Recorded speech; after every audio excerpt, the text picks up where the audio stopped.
Hi, everyone. Welcome on this Sunday afternoon to another one of our series, Cooking with Chef Carole. I'm Wendy Sachs, and I'm a member of the board of Plant Powered Metro New York.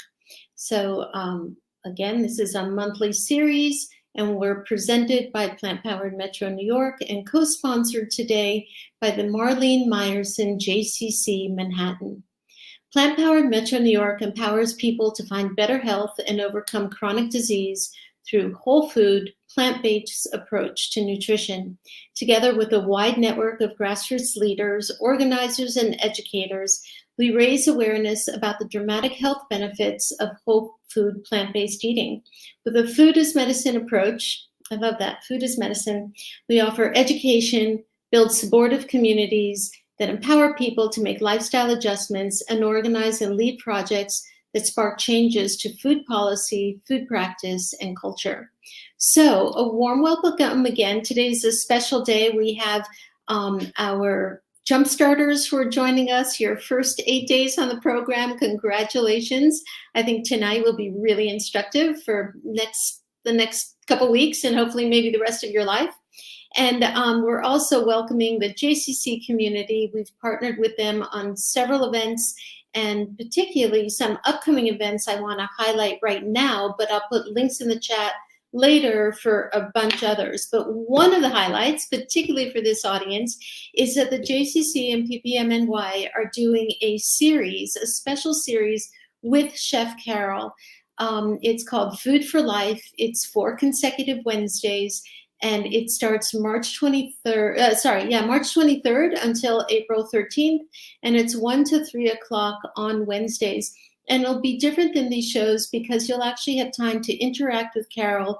It's much more instructive, so you'll be getting both the science and the cooking demos. And I will tell you, honestly, it's a real special treat doing it with Carole because she's so knowledgeable on both fronts. And then another highlight is we're in the middle of a 4-part series with the Esselstyn Foundation. That's Dr. Caldwell Esselstyn's family, and he spoke with Liana about 2 weeks ago. We had a wonderful cooking demo last week, and this coming week we'll be hearing from his daughter, who's a nurse and educator on heart health above and below the belt. And so please join us for that, and then we have a final week with them as well. So I'll let you know more about the JCC events and the Plant Powered Metro New York events at the end. We'll put links in the chat, and in the meantime, the announcements. Those were them. Please let us know where you're from. Please ask questions in the chat. We might have a chance during the demo. I know Carole has a lot to accomplish today. Otherwise, we'll try to save questions for the end.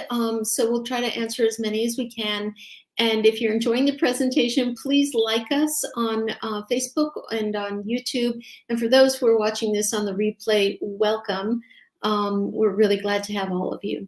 All right, fun facts about today. I'm aware that Carole's cooking with mung beans. And a quick note, I will put more information in the chat.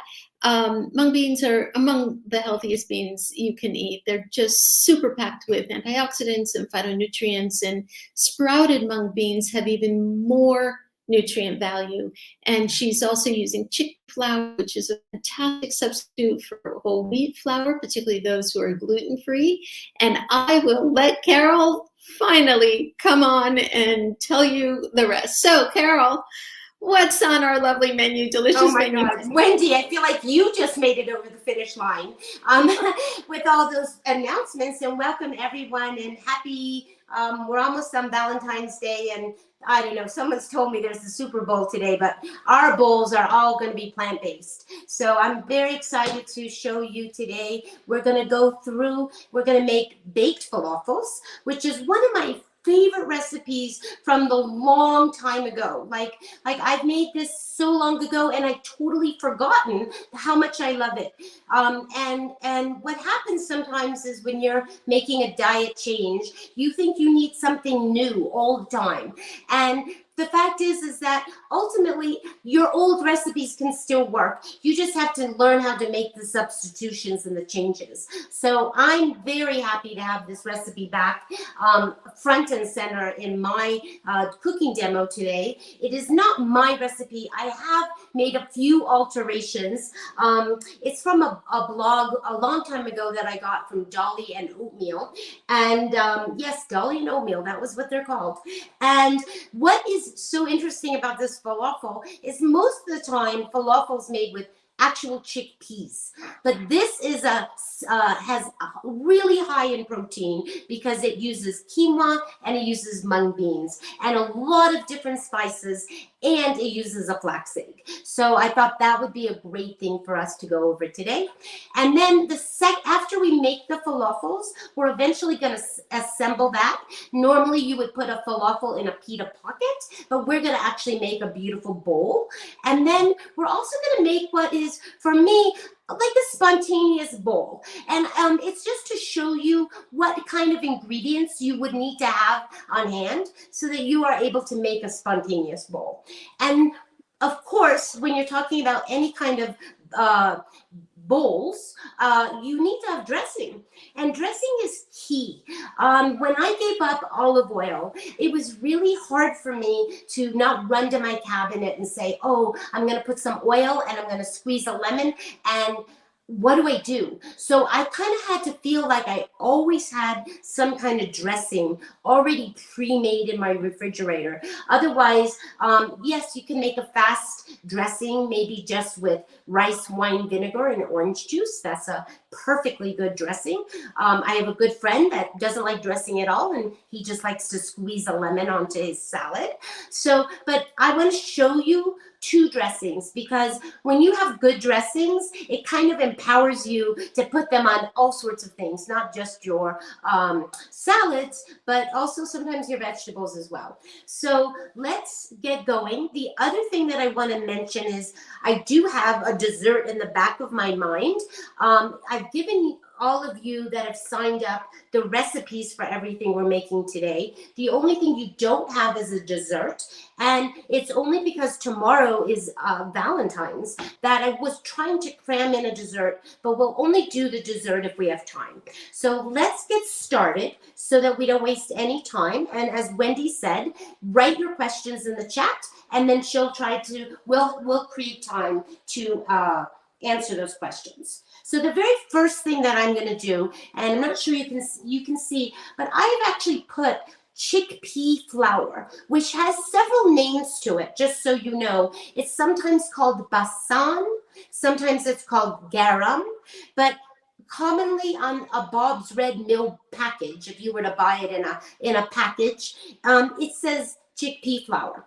So I have a quarter cup here, and this is really the only chickpea part in our baked falafel. We have no whole chickpeas, so it's going to be the flavor of this. So what I have is a quarter cup, and it's going to take like a good 5 to 6 minutes, but we're going to toast the flour so that it really brings the flavor up, okay? It's just like toasting nuts or seeds, that when you roast things, it actually intensifies the flavor. And I'm reminding you that we're not using any salt, we're not using any oil, so we have to look for other places where we're going to intensify the flavor. So what I've done ahead of time is, it says that we need a half a cup of quinoa, and that means dried quinoa. And for those of you who tell me you don't like quinoa, I beg of you to try it again, because maybe nobody told you that you need to rinse the quinoa, okay? Sometimes the package that you get in a store will say pre-washed, and if that says pre-washed on the package, then you don't have to rinse it off in a colander. But it is important. It has a coating on it that tastes very soapy. It's called seraphim, and it tastes soapy. So often when I hear someone complain, I don't like quinoa, I think you actually have not rinsed it and you're tasting soupy in your mouth. So even when I buy it in bulk, I never know if it's pre-washed, so I immediately just wash it in a mesh colander. So I measured a half a cup of quinoa dried, and then I put a cup of water, because it's a 1-to-2 ratio. I put it on the stove just like you cook rice, and you let it cook. And I have all of this quinoa here. This is a half a cup of cooked quinoa in this bowl. The other thing that I did already in advance is I cooked the mung beans. And Wendy mentioned about the mung beans, and I gave her a link about how incredible mung beans are. One of those, you know, you hear things being called super vegetables, superfoods. Mung beans are one of the most full of vitamins, minerals, phytonutrients, and they are really, really teeny. I just want to show you in my hand. They're like little teeny pebbles, and they're green, and they're very delicious. Today we're going to grind them up, but you certainly can sprout them. Maybe some of you are familiar with that. And you can also just cook them and have them in salad, or make some kind of salad with them. But basically here we have a half a cup of beans cooked and a half a cup of quinoa. That is all going to go in the Cuisinart, and let's just get that bowl right here in front of us, so we know exactly everything that we're putting in to the mixture. So the first thing that I like to do is, this is a food processor. I'm using an S blade here. And technically, almost everything can go in at one time, to tell you the truth. You can put in all your quinoa, your mung beans, and all of the other ingredients all at once. But I like doing it a certain way. So let me just show you. So we have a shallot, and it actually, we're going to make a full recipe. And it says 1 rough chopped shallot. So I actually had one already open. This is just, it's hard to know. Shallots can be this teeny, or like this was a whole one. You have to imagine. They come in all different sizes and shapes. So you kind of gonna have to guess. I'm gonna do this, and let me just move this right out of the way for a minute. And I'm just gonna get this shallot out of its little skin. And we're gonna use, that way I think I would say we have about probably a quarter cup of shallots. If you end up with a little more, that's just fine. You want some kind of onion, okay? If you can't find the shallot, you could use a little bit of white onion. But the shallot is a mild onion, and I like you to see, it's one of my favorite onions. I always have it around for salad. Now, here are some skins, and I'm always having a bowl close by here to put any extra scraps in, just for convenience. And then it says that we're going to need 2 cloves of garlic. So I've already gotten those cloves of garlic out of their paper. So what I'm going to do is I'm going to just take this over to the Cuisinart for less than a minute, and we're going to pulse it, and I'm just going to break up the big chunks, because you can see I haven't cut anything. And this will help. This kind of saves a little bit of a step.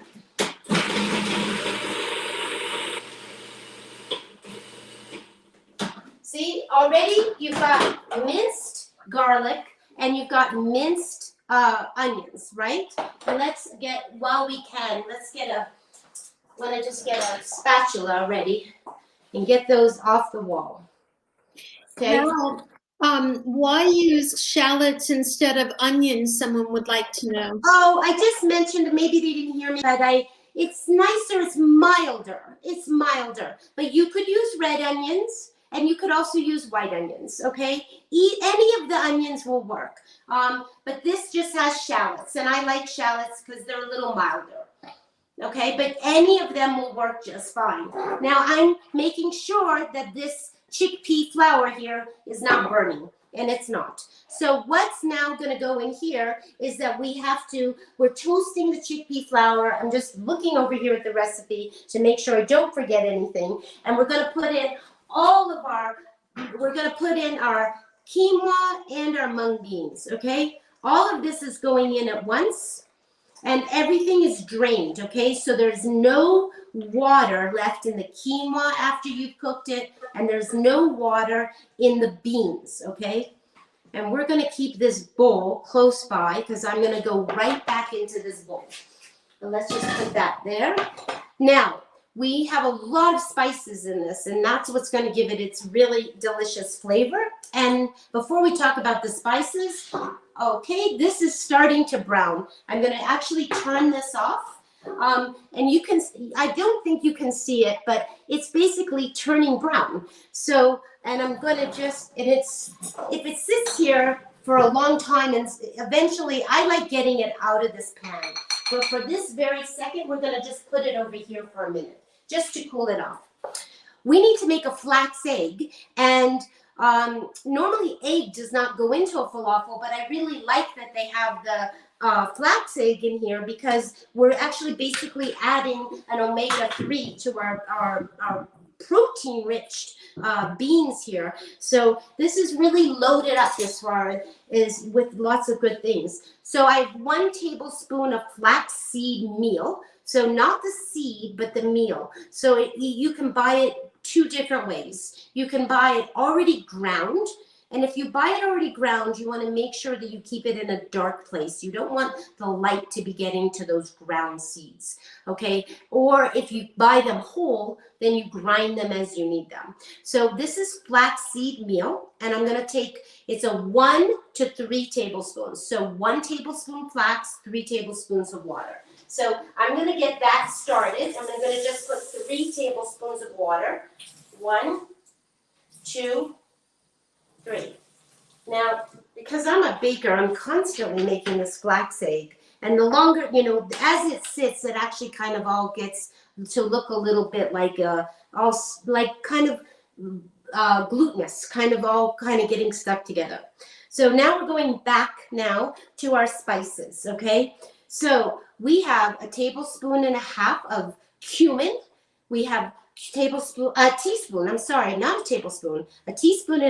cumin, a teaspoon and a half of nutmeg, a 1/4 teaspoon of turmeric. We have some chili flakes, and we also have paprika. Okay, so that's a lot of spices, which is going to be fantastic. And we also have black sesame seeds. Now, the black sesame seeds are not normal in a falafel, but, and you might say, I don't even own black sesame seeds, I'm just not going to make this recipe. Please don't not make the recipe. The black sesame seeds are kind of optional, but they do add a lovely flavor. And if you don't have the black ones, I'm going to tell you to go get the black ones, because it's nice to have beige and black. Both seeds are lovely, and I like combining them. They're nice for sprinkling on your vegetables, and the black ones tend to show up more than the beige ones. So I'm going to go ahead and put the sesame seeds in there at right this minute. And we can actually put the chickpea flour, and let me just get this in here as well, all of this. Now, ideally, you would let that cool for a few minutes, but we're just getting it all in there. And let me get that back, put that back there. And and then we're missing, I can tell, the lemon juice. So we need 1 tablespoon of zest, and we need 1 tablespoon of lemon juice. Now, the original recipe had a full 2 teaspoons of salt. So I'm replacing the salt with juice, okay? And I'm going to get this lemon here, and we are going to zest it, okay? And this is a microplaner, so you see, and I'm just going to get it out of my way here. I've thoroughly washed this lemon. It's dry, and what you're going to do is you're going to take this microplaner, and you're pulling towards yourself, right? And you're just taking the top layer off of the lemon, okay? That's how you make the zest. And you can do zest of a lemon, any kind of citrus, okay? But you want to be careful. This microplane is sharp. And often I show you all, I'm just going to show you, let me get a container here. Sometimes I like showing this. If you can't feel like you can do 2 things at one time, you actually can put it in a cup. Here, this is better actually. You can actually put it in a cup like that and go backwards and pretend you've got like a globe, and then just rotate it. And that way you're not having to hold it. And, you know, until you get the technique of making zest.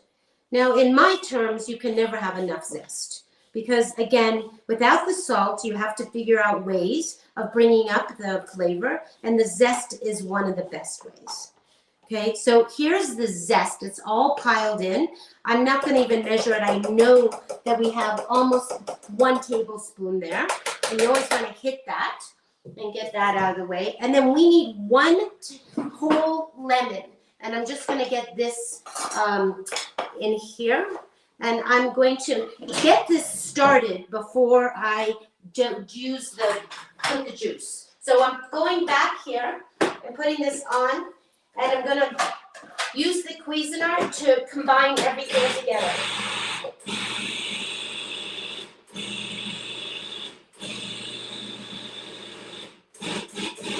Okay, so the other thing that we haven't put in is it needs a lot of parsley. Okay, and rather than cut the parsley, I'm going to I have a big thing of parsley here already washed. And it says that we need to have how much parsley? I think like a half a cup, if I remember right. Yes, a half a cup. So I'm going to just use a visualization for that. And how could one lose their knife like in 1 minute? It's really hard to believe. The knife is always so close, and then it's so far. Well, if one loses their knife for this moment, I don't know how they do that. Well, we just get another knife out, no problem. And the other knife will surface in a minute as soon as I get another knife dirty. So we're going to say about a half a cup. How much is a half a cup? Well, that's about a half a cup there. And let's get rid of this parsley over here. And if someone wants to see that it's about a half a cup, does it really matter if it's exact? It really doesn't. But I'll just show you that we have almost a half a cup here. Okay? See, it's piled into a half a cup. You always want to use your solid measuring cups for solid things. And you want to have a good set of stainless steel measuring cups. You do not want to have plastic measuring cups. If anybody wonders why, I'm going to tell you that they get all stretched out over time. And as you wash them in the washing machine, what do you call it? The dishwasher, not the washing machine, the dishwasher. Eventually those cups begin to change shape. So you just want to buy yourself a good set of stainless steel measuring cups. Okay, so this is going, the parsley's going in there. And then I'm going to get this squeeze, and I'm going to squeeze 1 whole lemon. And a whole lemon, if it's a good lemon, everyone, you get about a 1/4 cup, okay? And I always save this. You can put this now into your cup of water with ice. I actually clean my copper pots with those lemons and salt. So try to get the use out of every single thing you use. So that looks like a 1/4 cup. Those were nice big lemons. And again, I'm just going to save that. And that's going to go over here. And we're going to just take this juice and we're going to put this in here. And then we're going to pulse everything.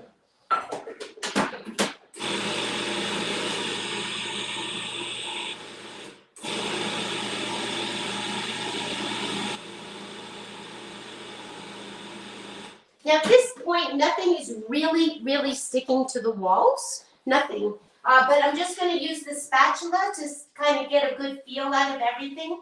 See if things are, oh yeah, it's kind of moist.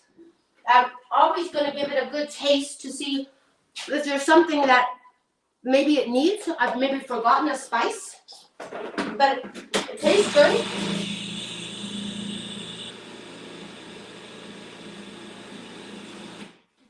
Okay, so this is our mixture. You can see that it's kind of all hugging. It's like kind of coming together all on its own. If I let it mix more and more, it would probably turn into a ball. But I don't want to over-mix it. So this is going to come out. We're going to get the spatula here and and get all this out. And we're going to get this soaking this bowl immediately because otherwise it's going to get all hard and crusty. Wendy, is there any questions while we're kind of like in this process of just making the falafel? No questions? I don't hear you. Okay. I'm just going to assume everything is okay. Sorry, Carol, I was on mute. Apologies. There are no questions.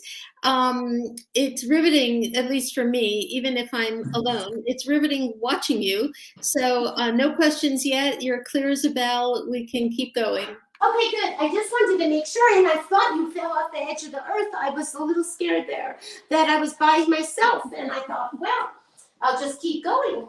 I can be in the kitchen on my own. Oh, and look what we didn't put in. You see how we have to always read through the recipe. Here sits the flax egg. So it's not too late, okay? It's all ready to go, and that's going to help bind. Okay, it's already pretty sticky, right? But it's going to help bind. So let's just move all of these things away and get them out of our vision. And we're going to just get in here and mix this. And it looks like falafels. It's amazing. Now, if you think that it's missing a little teeny bit of salt, this recipe used to have 2 teaspoons, okay? So we put the lemon zest as one way. Another way, if you needed to add a little bit more flavor, for some reason you wanted to have more heightened flavor, you could put a few more chili flakes. That would be one way. And this is all very sticky, just like this. Okay, can everyone see that? And this is ready to go. Now, the longer it sits, it's probably good for it to sit. And I'm just going to read the ingredients to make sure I haven't forgotten anything. I'll run through. We did the quinoa, the mung beans, the flaxseed, parsley, chickpeas, shallots, cloves, lemon, cumin, nutmeg, paprika, chili flakes, turmeric, and our black sesame seeds, right? And ultimately, this mixture now could go into the refrigerator and sit even for a couple days. But why not go ahead and make all the falafel that you want and then bake them. And then if you can't eat them all in the next couple days, then freeze some and then you'll take them out when you want them. But I say go ahead and make all of them, right? At one time. So still, I don't know where things, this is hilarious. How did the knife get into the drawer? I have no idea. You know, I'm so used to putting things away that that's what happens. So what we're going to do now is we are going to shape these. And the quickest way to do it is I have the scoop, an ice cream scoop.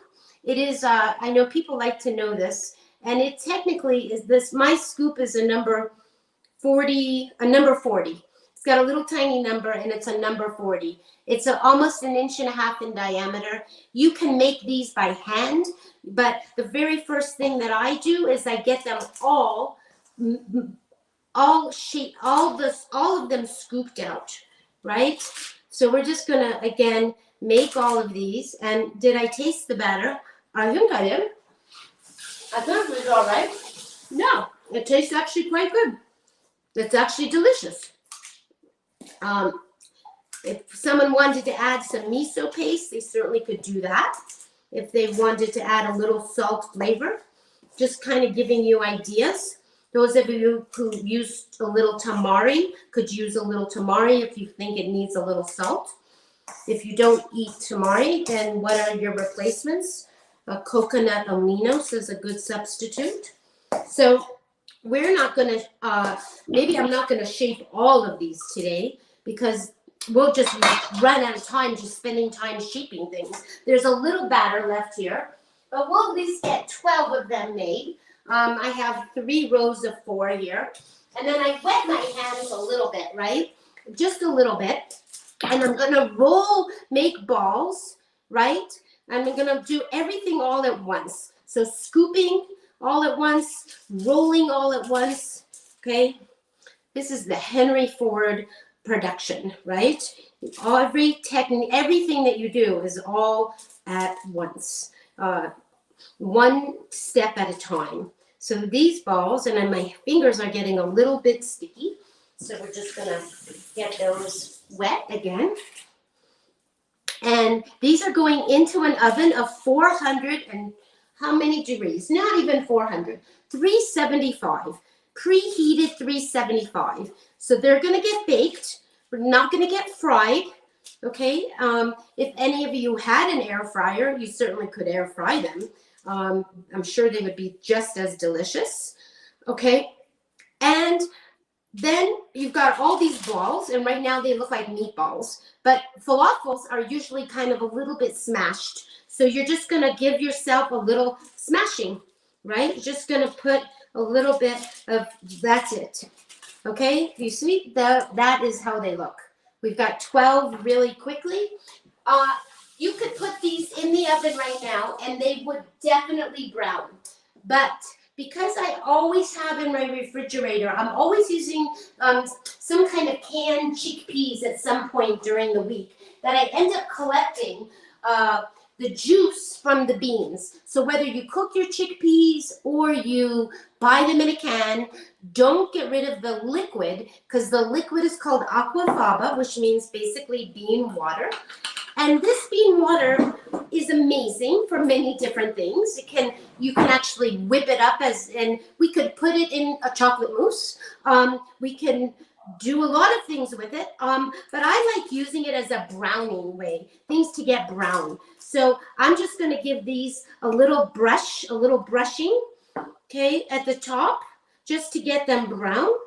And we could have put a little bit on the bottom as well, just a little bit. We don't have to. I just want their tops to be, they're going to get brown no matter what in the oven. Okay, and if we were going to do this, we could have just brushed the paper, then put the balls, right? Instead, I'm kind of doing it a little backwards, I realize, but that's okay. And so now all of them are coated with this little shiny aquafaba. And then this goes right back into the refrigerator because I'm probably going to make a dessert with it or something. This is also good for using when you're roasting vegetables and you're not using oil. You can just toss it lightly in a little bit of this juice and it will actually help brown in the oven. So let's just move that over here. We're going to put these in the oven and they're going to cook for about 20 to 25 minutes. So let's just get these in. And I'm going to look at the clock and think, okay, in about 10 or 15 minutes, I'm actually going to look at them to make sure. I often like turning them over. So that is our baked falafel. We will assemble a bowl with them after we do our dressings. Wendy, I like just checking in with you one more time. And are we good there? We're good to go, Carole. Amazing. Maybe nobody is asking any questions, but that's okay. It means that I'm actually telling you thoroughly what's going on. You are.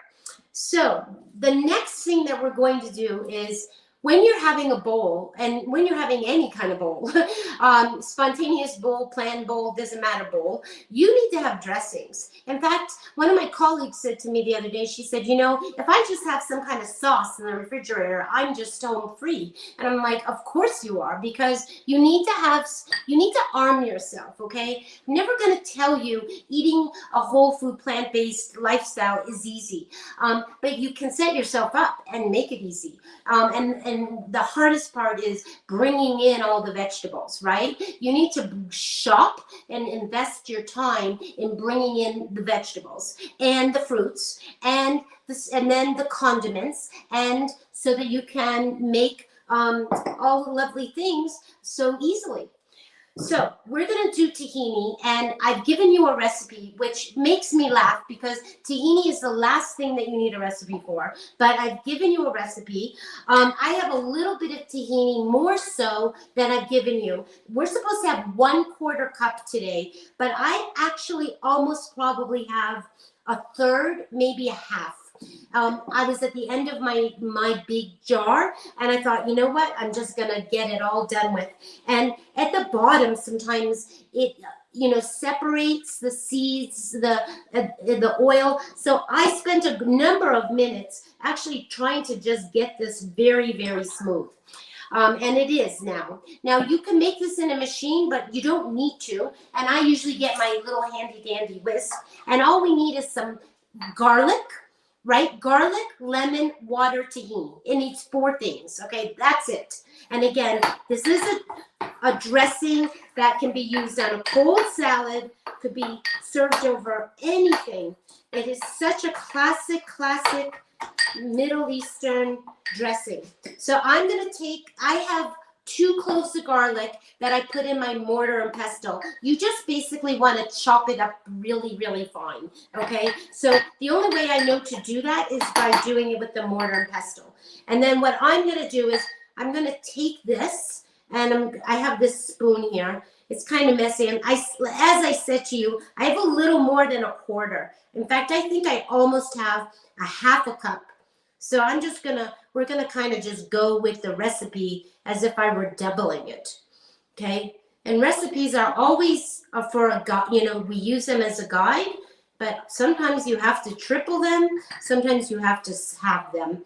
And often I'm making less than, but today I'm gonna make more because you can't go wrong with the tahini.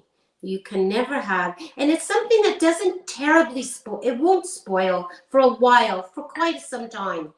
So I'm just getting this so that it's all off. I'm just going to put that in there, and I'm going to now get all of this tahini off. Tahini is a sticky kind of mess.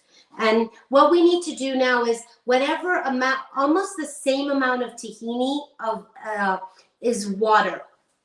Here in the recipe, I said quarter cup to about 5 tablespoons of water. And so we had almost a half.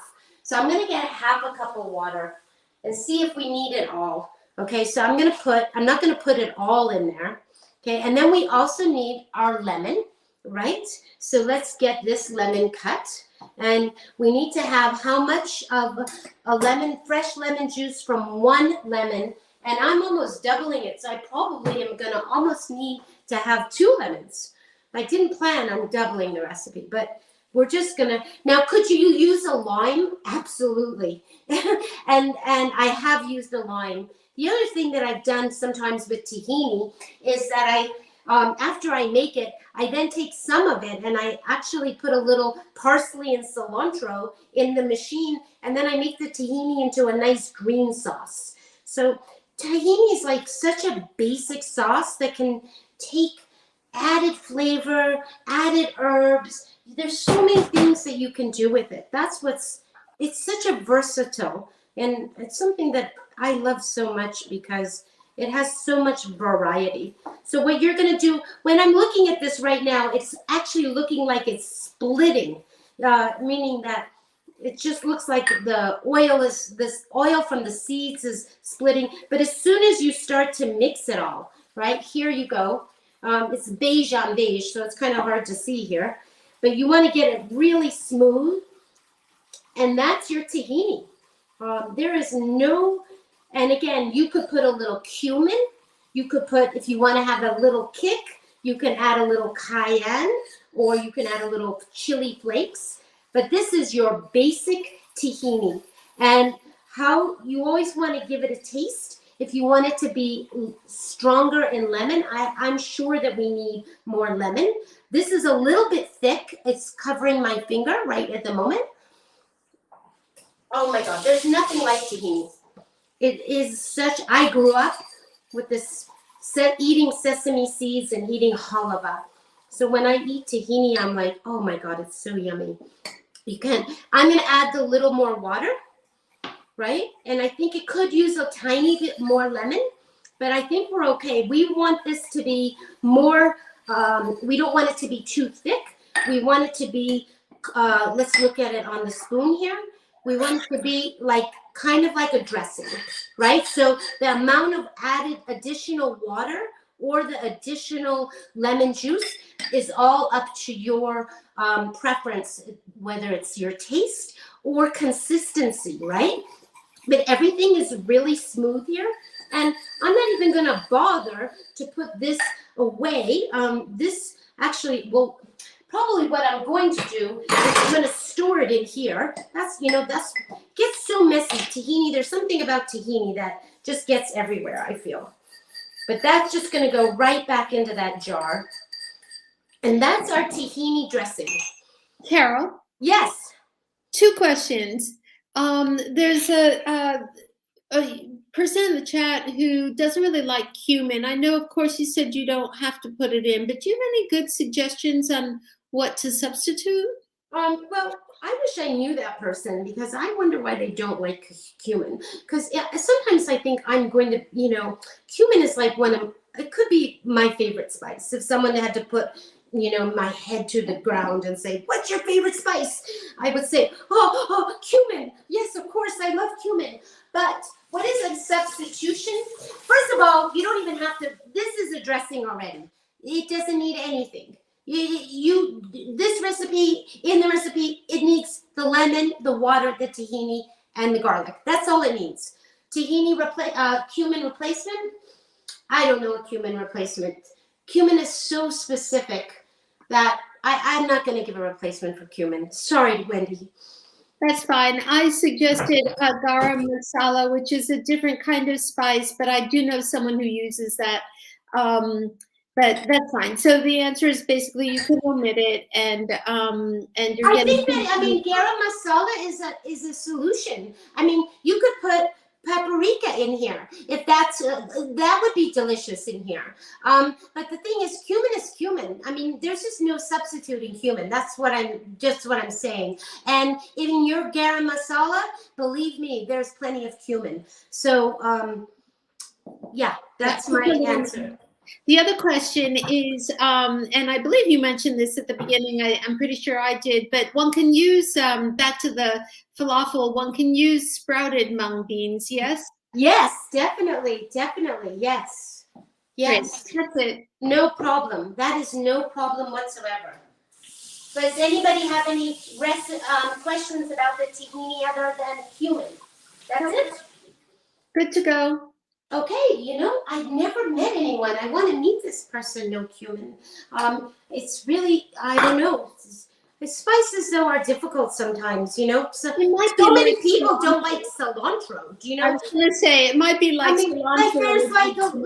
There's certain things that people don't like, Wendy, And mostly it's cilantro. So when I never hear people tell me they don't like paprika or some kind of spice. It's, but it makes sense. You don't like it, you don't like it.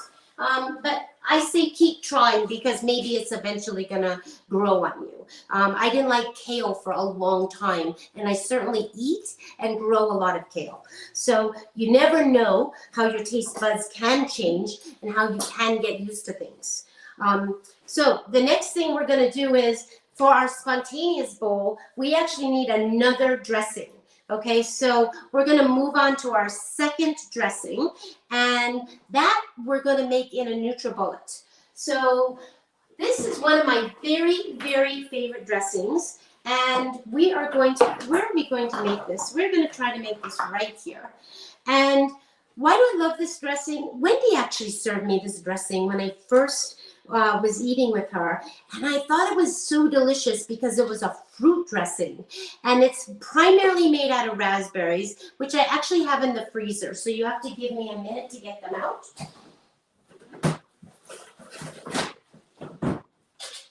And you don't have to have them the whole time in the freezer, but they are in the freezer.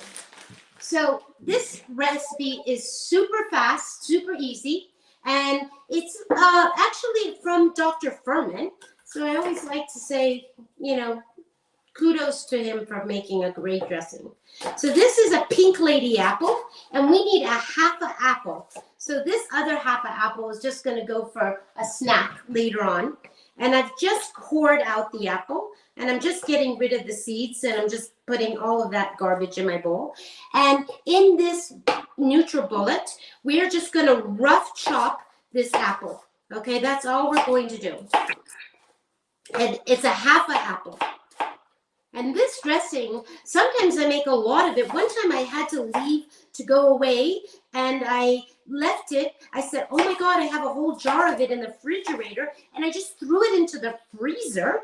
Came home weeks later, took it out of the freezer, and it was perfectly good. So just make the full recipe so that you have plenty of it. So we need 1.25 cups of frozen raspberries along with our apple. And I'm just going to get 1.25 cups, out, and we're going to use our nice stainless steel measuring cups.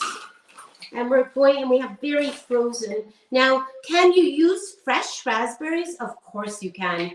But why use fresh ones when you can just buy the frozen ones all year round? And this way you can save the fresh ones for, I don't know, dessert or your oatmeal in the morning, or I don't know. At this time of year, Wendy, I don't buy any fresh raspberries really because they're not in season. So the only way around it, I mean, you could pay $5 or $6 to buy them from Mexico, or you can just have them, you know, a big bag of frozen raspberries. And I use these in my oatmeal in the morning. And again, now we're showing a dressing. Okay, so that is our... Carole, I agree with you. And for those new to this, you can absolutely use frozen fruit instead of fresh fruit. And there's certain times a year, fresh fruit, like the frozen raspberries, or even, I mean, the raspberries or the blueberries, they're not only expensive, but the blueberries I know have been really sour lately. So it's best to have these in season, and the frozen is entirely fine. Yeah, and you know what? This is I couldn't live without the frozen fruits in my freezer. So a half an apple, cup and a quarter of raspberries. What else goes in here? We need a half a cup of, we need a half a clove of garlic. So I just have some garlic here already peeled. We need 2 dates, right? So this dressing, most dressings have some kind of kick to it. They have some kind of fat. And they have some kind of, you know, fat meaning oil. And then they have some kind of, the kick for us is going to come from our mustard. And then some kind of acid. So today we're going to have lime. And we have a sweetener as well. So this is a date, a medjool date. And I'm putting in 2 medjool dates. And what am I doing here? I'm getting out the pit here. And that is going in there. So we have our dates. We also have 1 tablespoon of balsamic vinegar, okay? So we have 2 kinds of acids in here, actually. We're gonna have the, and I wanna get a little teeny spatula because I'm so into getting everything out of there. And I just want to get there. The thing is, when you get here, see, there's like another lots of bit of balsamic.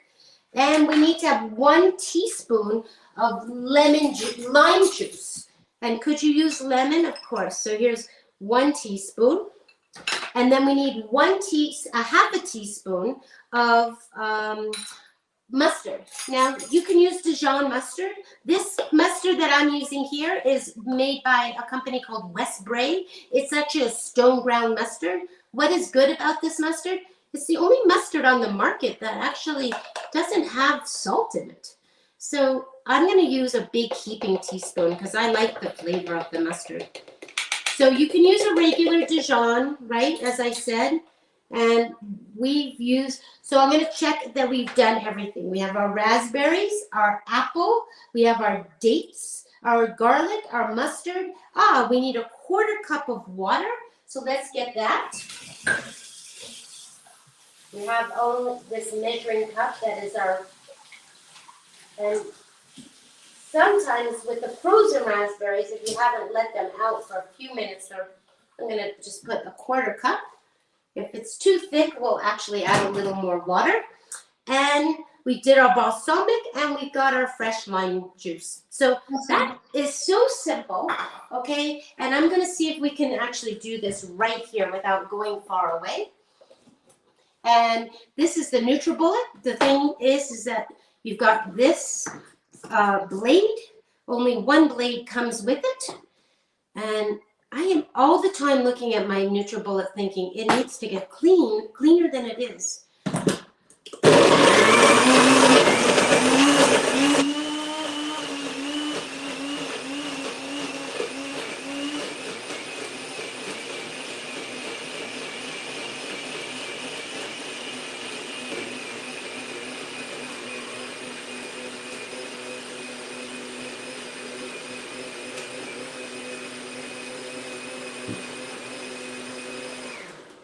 Now this was not fully closed because I can see that it leaked just a little bit. That does tend to happen sometimes with the NutriBullet. So I'm going to just get a paper towel to wipe that down. And I'm going to also look at the falafels, and we're going to start to assemble our bowls. Carole, a question on the falafel. Of course, traditionally falafels are using garbanzo beans. If somebody wanted to substitute the mung bean, do you recommend using? Oh yeah, I think you could definitely get away with that because they really are, as I said, falafels usually have chickpeas, right? But this is a totally alternative recipe because it's really super high in protein with the quinoa and the mung beans. So, and would you still use the chickpea flour then, or do you think the chickpeas are enough? I would definitely. What's chickpea on top of chickpea? It's just going to be stronger flavor. It's going to be yes is the answer. Yes is the answer. And double checking the mustard brand you used is Stone Ground? It's the Westbury Natural. The Westbury. Westbury, sorry. Westbury Natural. You know the brand that we get up at the I do. At the Health Nuts on the Upper West Side, and there's a store on the East Side as well. Yep. If we're talking to people living in New York, of course. But this is you can find it on Amazon if you have to buy on Amazon. I mean, I try not to push people that direction, but sometimes that's the only place you can find something that you need. So, of course, I never have enough spatulas, and here is the spatula that I love. And this is the dressing. And usually what I do is I funnel it into this jar, and it makes the full jar. And this dressing is going to be good now for several weeks. I've never had it spoil. And as I just earlier mentioned, I one time had a full jar of it, and then I took off, and I just said, oh, it's going right into the freezer. Why not? And yeah, it was just fine when I got back. So this is our dressing, Wendy. And so now we're armed in our refrigerator. We have 2 dressings for the whole week. We have plenty of dressings. We might even have more than we need. But we have 2, and I actually have balsamic dressing in the refrigerator too. So that means that when I'm hungry, ravenous, and I come home in the middle of the day, all I have to do is throw together a salad really fast. And I'm armed with my dressing. So that is a very important thing, is to be armed with your dressings or your sauces.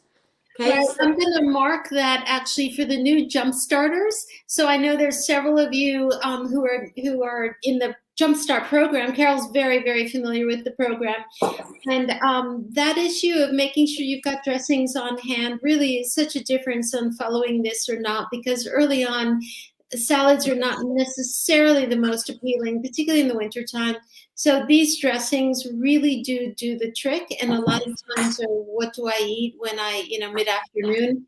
And a quick salad with a dressing, something small that doesn't ruin your appetite for dinner, is also awesome. So yeah, thanks, Carole. Just wanted to mark it. Yes, and like I said to you, Wendy, when I went home, when I gave up the olive oil, it's so easy to reach into your cabinet and just drizzle the oil, right? But it's so easy when you have this, right? If it's already done, then you don't think about it. And I can't tell you how many times I run home and I'm like ravenously hungry. And I'm like, if I don't get some food into my system fast, and sure enough, like there's the dressing, there's the lettuce, just grab everything. And in 5 minutes, lunch has come together. So I want to really quickly just look very fast at the falafels and see what's going on. And I'm going to bring them close up so you all can see them. This is what they look like thus far. I do not see any they're not quite brown yet. And how do I know that? They're able to flip over, right, without getting stuck. If this one is getting stuck, this one is getting a little stuck. So that means it needs another few more minutes in the oven before we go flipping things over. Okay, so let's just start doing the bowl and trying to get things assembled. And I'm going to keep my cutting board close by. These dressings definitely have to stay close by. So we're going to make the falafel bowl second, and I think we'll make the spontaneous bowl now. And what does that mean, a spontaneous bowl? Well, more times than not, I have a lot of odds and ends in my refrigerator, right?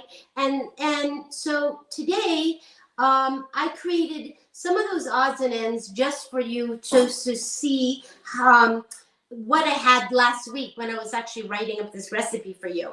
But these are common things that I just have in my refrigerator, and it makes it simple to put together a bowl. So we're going to get our bowl first, and I've gotten this burner on, and bowls usually have some kind of grain. That's the very first thing that goes in a bowl. And a grain can be anything from bulgur, quinoa, white rice, brown rice, several color quinoa. It could even be I don't know, farro. It could be any kind of grain that you like, and that really begins the foundation. And then you also want to have some kind of greens, and that green can be regular lettuce. That could be microgreens, as we're going to use with our falafels today. But today, I actually cooked a bunch of beets. And one of my favorite things is to actually eat these beet tops, right? So I want to show those beet tops how to cook them, because most people just get rid of them. And especially at the farmer's market, if any of you go to Union Square Farmer's Market and you shop regularly at the farm, at a particular stand that sells beets, you almost could ask the farmer, hey, do you have a box of greens like this? They will almost always have it under the table, because everybody asks for just the beets, because they don't want this, they don't know what to do with it, and they don't understand that this is food, right? So they get rid of it. So I can't tell you how many times I've come home with a big plastic bag from Union Square of just beet greens that I feel like, woo, I've gotten free greens, So I thought it would be nice today. In the recipe that I gave you, I said that you could use lettuce, okay? But we're switching out the lettuce today because I do have these beets greens. So beet greens are maybe more delicious than spinach. They're really high in potassium, for those of you that need potassium. And I'm just cutting them. And we have the stems here too. And one of the most common ways is just to put them in a skillet and just to cook them just like you would spinach. Okay, so these have been washed thoroughly. We have our burner on. I always like to make sure the pan is hot. And by that, I mean I just put a little bit of water there. And that is starting to sizzle. That means the pan is hot. Okay, and then these greens are just going to go right into the pan, and they're going to start cooking. Okay, now I could have done all that ahead, but I thought that it would be helpful for everybody, especially because we have new people, and maybe you've never cooked beet greens, and I'm showing you something new. And I tend to eat these now more than spinach. This is delicious with any kind of pasta and marinara. I actually also love beet greens with plantains. So plantains are another something that I'm going to show you and talk to you about. And let me just get that right here.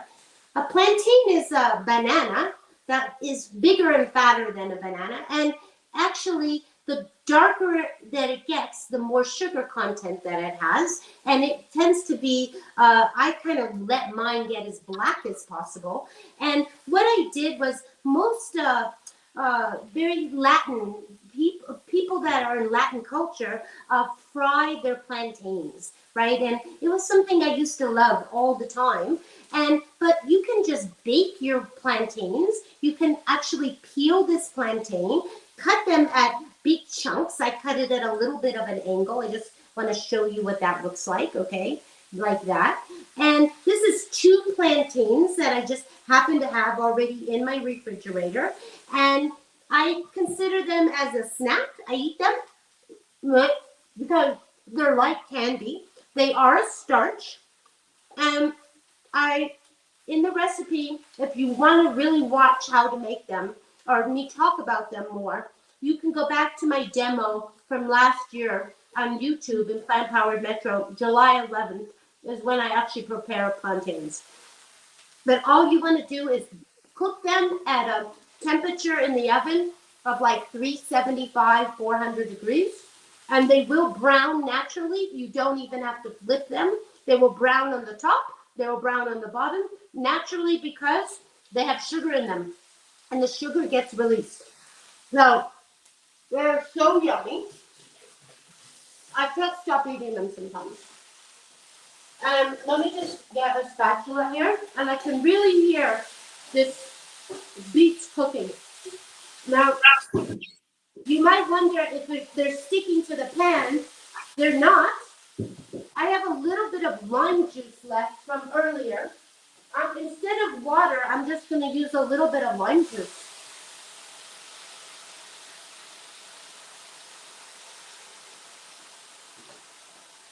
Okay, so these are cooking. These look really delicious. They're almost done. They're getting brighter green. You can see what they look like. Again, you don't have to overcook them. They are a thicker green than spinach, but you don't want to get them brown. I also have just some steamed cauliflower. And that's something sometimes I do ahead of time. I actually bring home a cauliflower, I cut it up, I steam it, and then I just put it in the container, and then it's ready to go, right? So the idea of a bowl is just having a variety of vegetables or some fruits, and then being able to just assemble a bowl. So right now we have our plantains and we have our cauliflower. That's going to go on the side there. I also have grapefruit. I thought that would be special. Right now, grapefruits have been very delicious, and I thought it would take a minute just to show you how to segment a grapefruit so that you can have it in your salads. And I just want to get this. Now, oh my gosh, the beet greens smell so good. At this point, you could put a spice on top, but I'm not going to. But if I put lime juice, so I'm always just going to taste. You see, it's very good. I'm going to lower it a little bit. We are going to cut this really quickly so you see how to do it. I just want you to see. But we're also going to look at our falafel.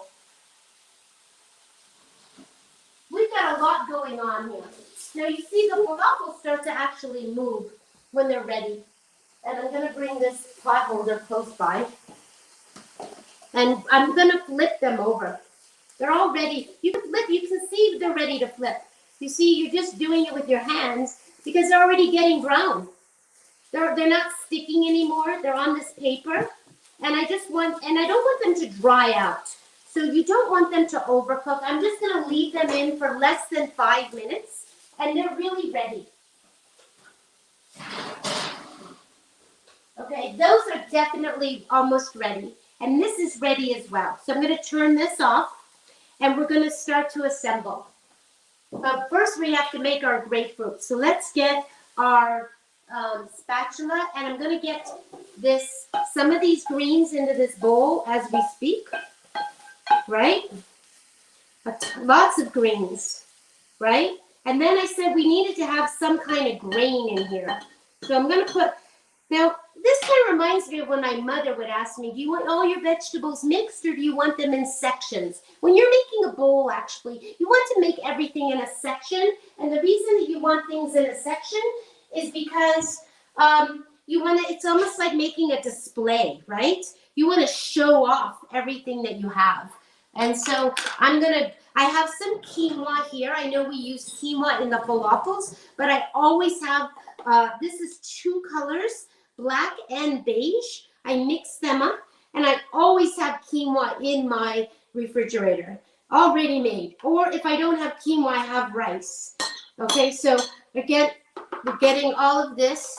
And let's go back to our grapefruit because I got interrupted by the oven. So I wanted to show you how to segment a grapefruit so that you understand. You want to get, this one happens to have really thick skin. And I'm just going to get this bowl over here. And you want to get off you would do this with an orange as well. Those of you that might have blood oranges near you, this would be a delicious way of serving a trimming out a blood orange. I don't have any in my neighborhood here, blood oranges, but it is almost the time, the season for them. Okay, so this becomes your grapefruit, you see, and all of this, there is some juice in here, but most of it's on the cutting board. So I'm just gonna pile those skins over there, and we are getting done. I hope we have time for the dessert. So this is how you peel. It's better to do it with a serrate knife. And basically what I'm doing here, it's very hard to see, but you're gonna go between the membranes. So you're gonna go and then you're gonna just slice this and go all the way around, and you're gonna get all these segments off their membranes. And that gives you a nice grapefruit. Now, do you have to get it off the membrane? No, you could just cut it up like an orange. You would cut it up. But grapefruits are so yummy, and they're sweet and tart, right? And I'm not going to make too much more of a mess at this moment here. I'm just going to put that over here. But I want my salad to have these grapefruits. And I'm going to put it near the greens. So far we have this, okay? And we have more of them here, okay? And we have our cauliflower, right? So we can think about the colors. Always when you're making your salad, your bowl, you want to think about the colors of the rainbow. And you want to think about putting, your yellows next to your whites, or you're always thinking about how are things looking. You want to build up the bowl, right, with these things. So far, this is what we have, right? And what else do we need? I think I would like to have, I have a little bit of microgreens. Well, let's save that. I have a little bit of radicchio here. Actually, I think that would be nice to have. I'm just cutting it literally on the grapefruit juice, which is going to be fine. And that's going to go in here, right? And then I'm going to put a little bit of pumpkin seeds just to decorate, right? Just in the center there. And that's pretty much our bowl. That's like a spontaneous bowl. It's got everything. Now, I want to put a spice on top of this to actually make it so that it's super flavorful.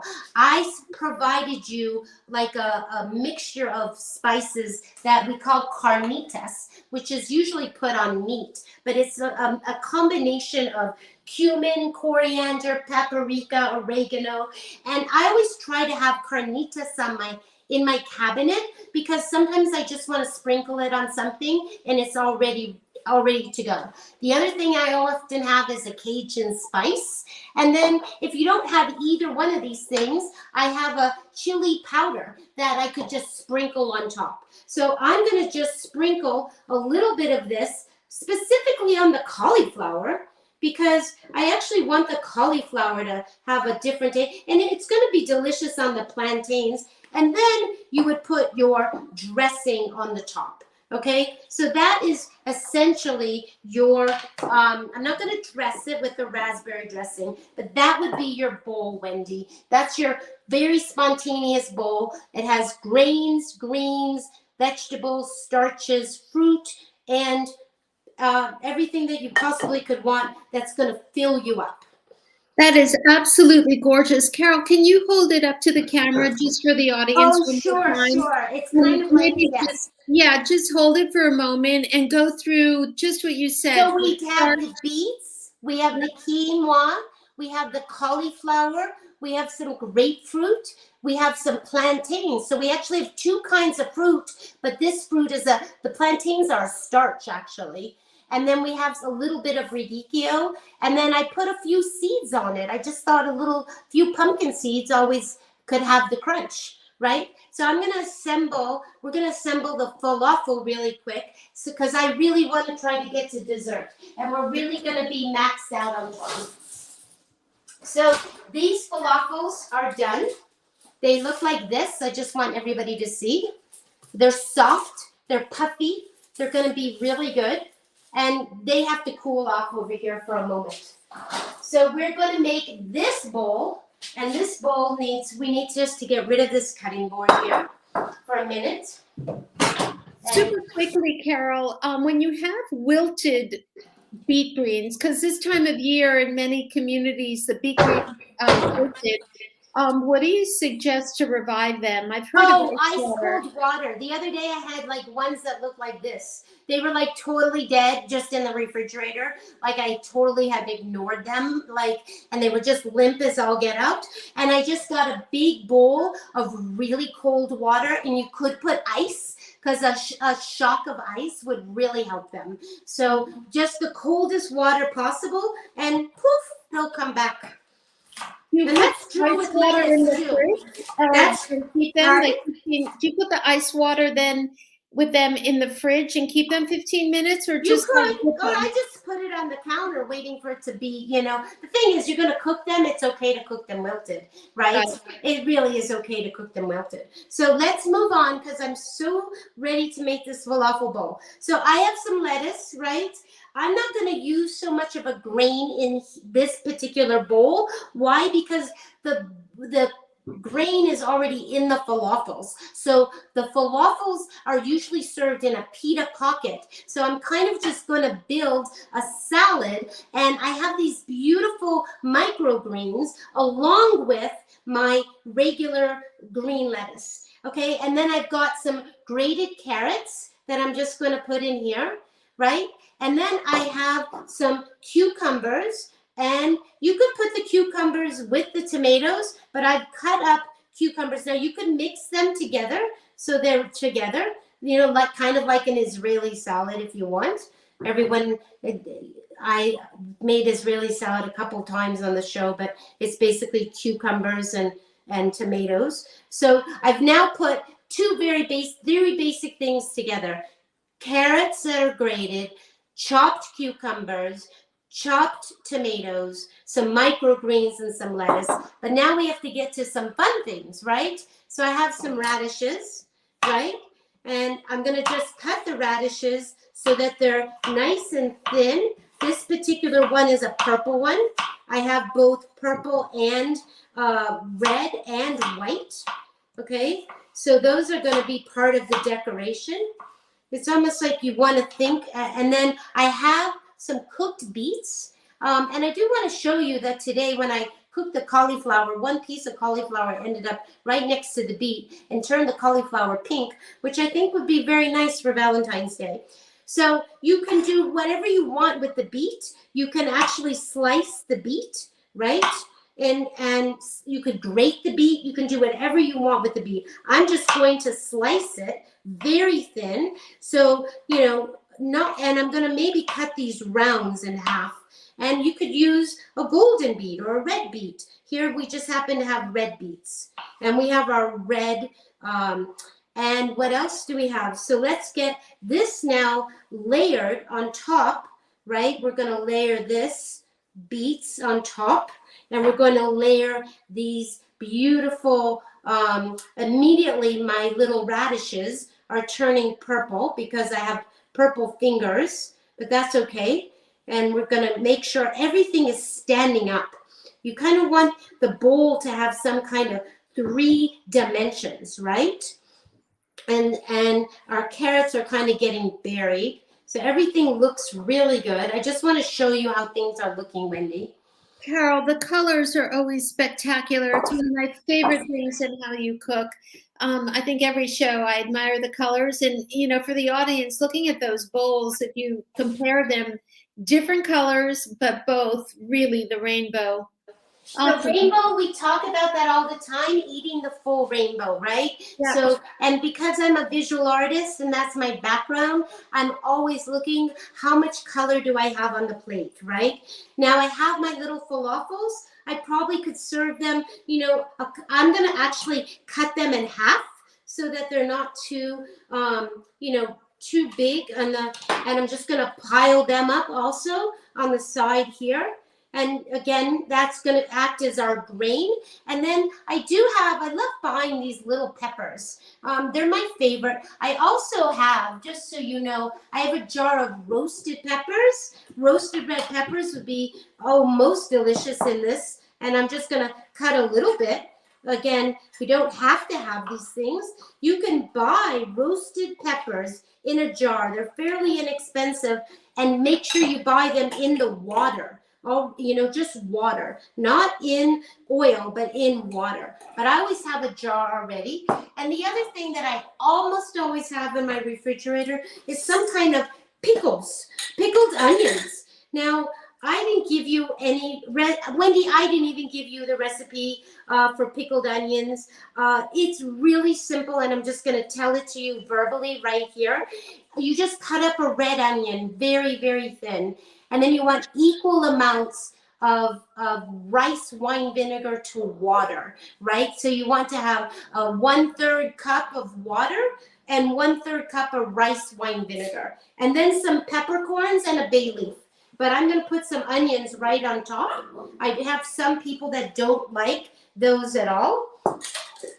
And then our tahini dressing just goes right on top of this bowl. But look how beautiful our bowl is. And then we just sprinkle the tahini dressing just right on top. That's it. That is absolutely gorgeous. We do have time for that delicious dessert. So well, we're supposed to finish this very minute, Wendy, but you think we have time? We do. We can go till 6:30 for anyone who wants to keep hanging out with us. So please join us for dessert. Those bowls really do look spectacular. And again, for some of you newbies joining us, yes. Notice all the colors and how satiating that is. Like when you make your way around the bowls and you find all the delicious textures and colors. Yes. It really is good, very, right? very satisfying. It's really good. I am going to now make the dessert very quickly, and it is something I didn't prepare for any of you. And I'm just going to, we're only going to get this dessert in because of Valentine's. So everyone understands the bowls, and then we've also made the 2 dressings, and that's it. So we've got that. So let's get, the one thing we have to do, Wendy, for a minute is I have to wash the Cuisinart. So you have to give me a second here. Great. While you're washing, for our audience, we are going to put the dessert recipe in the chat because we don't have that in the list of recipes, but Carole's given us that recipe. So it's in the chat now. And yeah, this is a little, we are going over about 10 minutes, 10, 15 minutes, but this is a little Valentine's gift to all of you to say thank you. This is my love for all of you coming and supporting throughout the years that we've been on the air, Wendy and I now for, I've lost track. It's almost 2 years, Wendy, now in March, I think. 2 years, unbelievable, 2 years, two years. Unbelievable. So what is going in this? This is the fastest chocolate mousse I can tell you how to make. Although there is another chocolate mousse that I love probably equally as much, which has sweet potatoes and cherries in it. But this one is going to be based out of tofu. Okay, and we have to get the Cuisinart dry. That will help because you never want added water to anything that you're making. And I am making it with this tofu that's called Morinu Silken Tofu. And this tofu comes in a box, and it's in the part of the grocery store where they sell the Asian products like the vinegars and the soys. And for some reason, this particular tofu does not need to be in the refrigerator. I'm not sure why, but you know what? They don't sell it in the refrigerator, so I actually can stay in the cabinet until you open it. So it comes in a box. If you cannot find Morinu, it's very common brand, but if you cannot find it, then buy Silken tofu, and the amount here is 12.3 ounces. So just use a Silken tofu, and you want to get the water out of it. You don't have to drain it specifically, but there's not very much water that comes in here. So I'm just going to literally put this Silken tofu in here. Okay, and what goes in here? We have a 1/2 cup of medjool dates. That's going in. We have 1 tablespoon of cacao powder. Okay, 1 tablespoon. And we have 1 tablespoon of what is called instant espresso. Now, if you don't have instant espresso, just forget about it. But I like the coffee in here with the chocolate because it's really delicious. Could you use regular instant coffee like Senka or something? Probably. But as a baker, this is something I can't live without, is this instant espresso. I have a teaspoon of vanilla.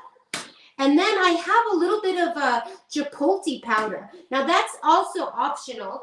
I'm one of those people that like to have my chocolate a little bit spicy, right? I love to have it have a little bit of a kick, right? So often I will put you could put a little bit of cinnamon. I'm just going to take a pinch. This is ground chipotle. You could use ancho powder. And again, you don't want to get carried away with it. So I just use a little bit of a pinch. And then this is just going to go on the Cuisinart.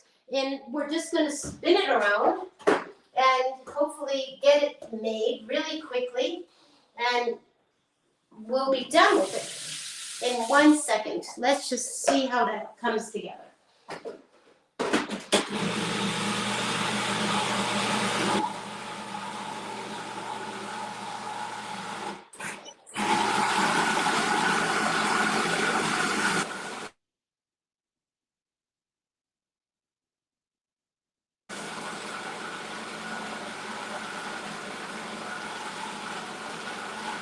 I'm going to stop this, and I'm just going to make sure the sides of the bowl, it always likes to climb. So I'm just making sure that it's all really smooth. It looks delicious. Oh my God. Who would ever know?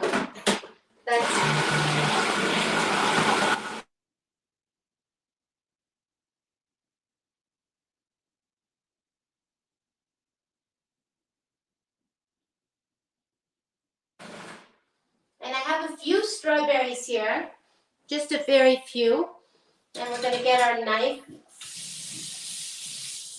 And we're just going to slice. You could put whatever fruit you'd like, right? Just some sliced strawberries I think are very nice. You want to make the little decorative top, I'll show you. You can just cut this, and then you want to take the top off. And then you want to just slice your strawberry so that it has thin slices. And then you slice it, and then you open it up like a little flower like that. Right, that's for the decoration, right?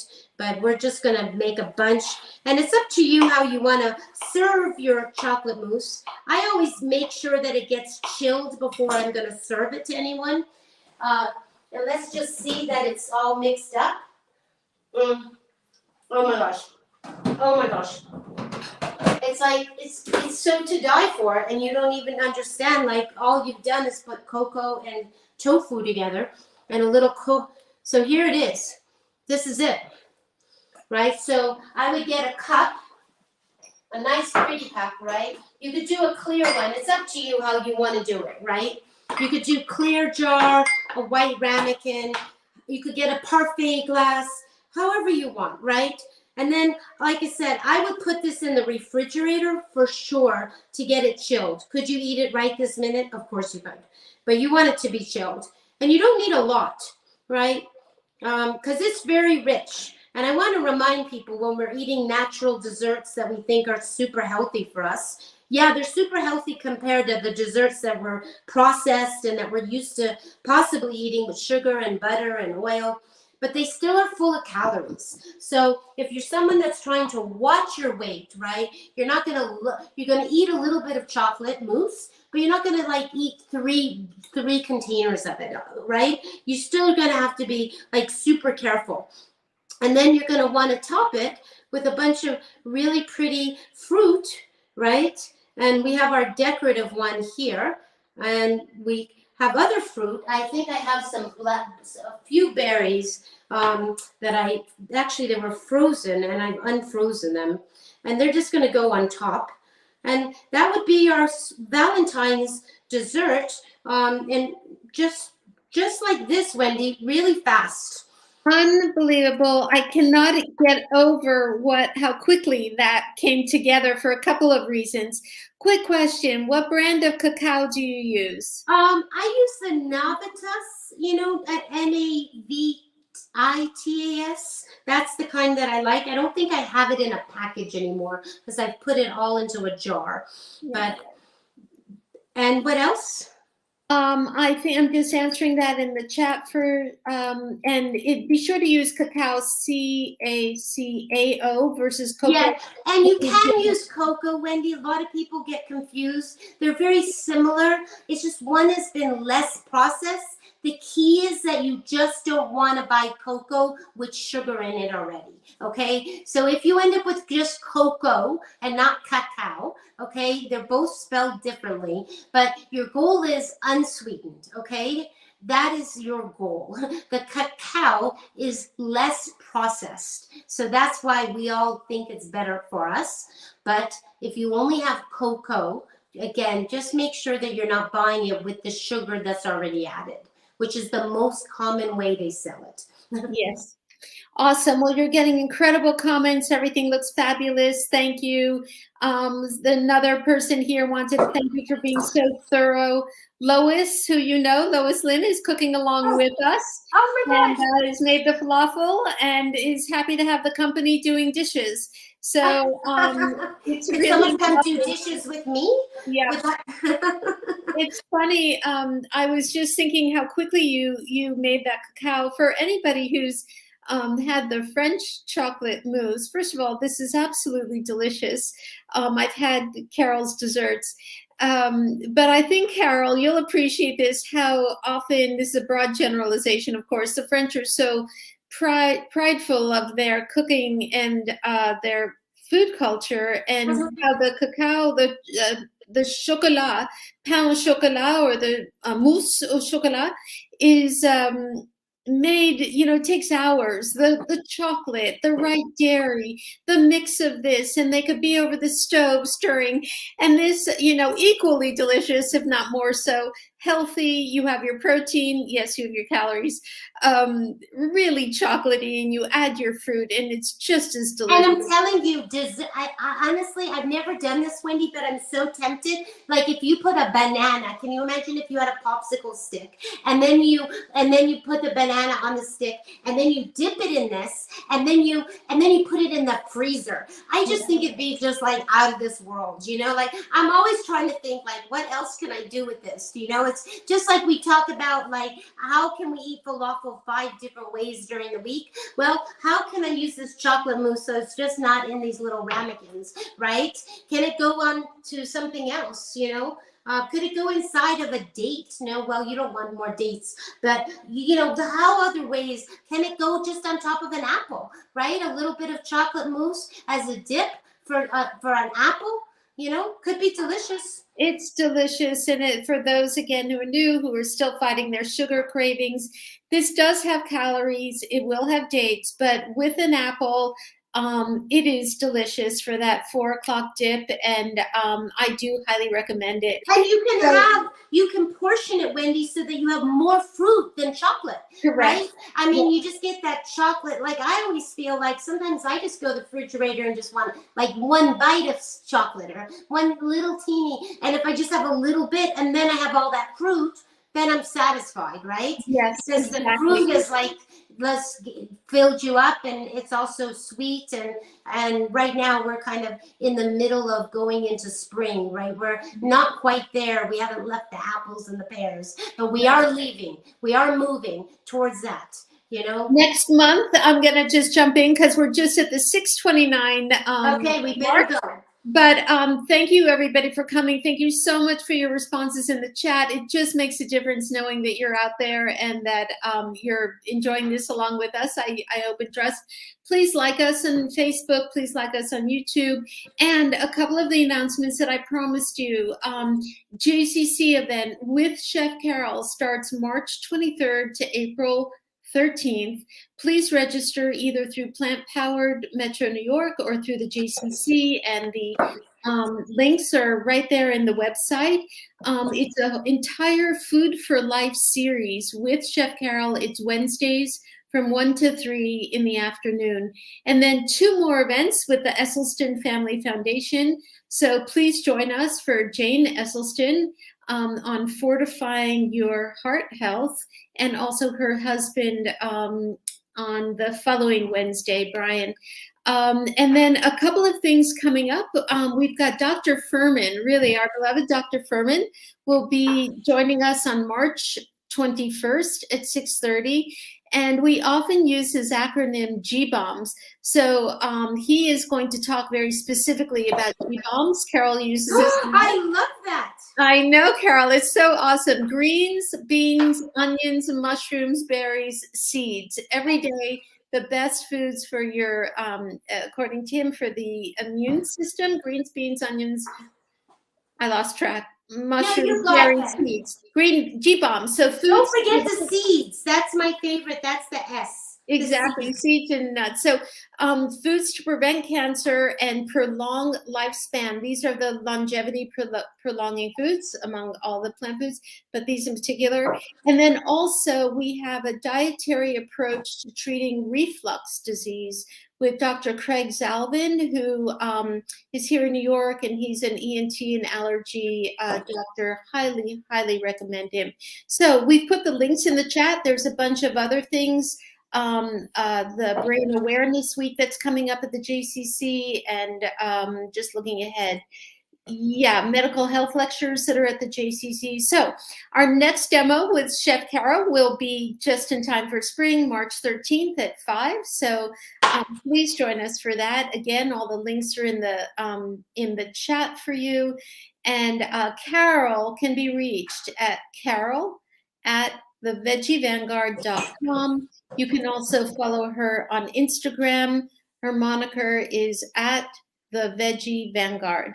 And please consider a donation to the PPMNY, the Plant Powered Metro New York organization. We are having a big fundraiser on March 3rd, an auction. Would love to have you join us for that. You can go to the website. We try to give as many programs as we can for free because we really want to build a movement and welcome the public.